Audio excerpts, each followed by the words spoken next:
Wel, dwi'n 78 oed, ac mae o'n good crack I weithio yma bob gef, a dwi isio cadw fo fynd am flynyddoedd mwy.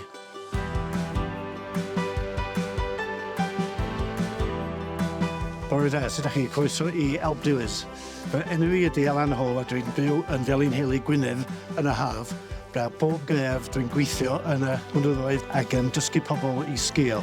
Wel, dwi'n mwynhau gweithio yma. Mae'r eira'n dda a dych chi'n cyfarfod pobl diddorol bob dydd.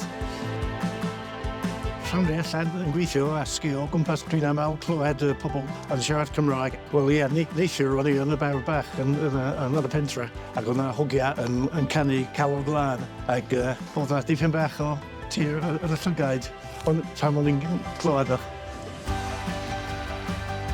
Mae bywyd yma yn ofnadwy o dda pan mae'r haul allan ar yr eira'n dda. Ond os am ddigon o bres yn ydw, fe rhaid I chi gael gwaith arall yn y haf I gadw fynd. Dwi'n mynd yn ôl I Gymru, I Gwynedd, a dwi'n hedfan microlight allan o Maes Awyr Caernarfon. Ac mae'n diddorol iawn ac yn bendigedig yn hedfan o gwmpas y mynyddoedd Eryri.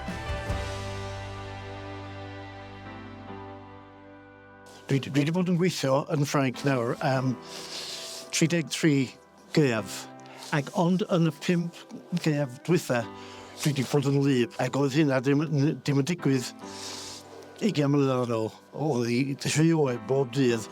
Mae'n amlwg bod climate change yn cael effaith ar y industry. Wel, dwi'n 78 oed, ac mae o'n good crack I weithio yma bob gef. Mae 'na gormod o glaw yn Eryri, a mae'r haul allan yma bob dydd. A dwi isio cadw fo fynd am flynyddoedd mwy, os ydy'n bosib.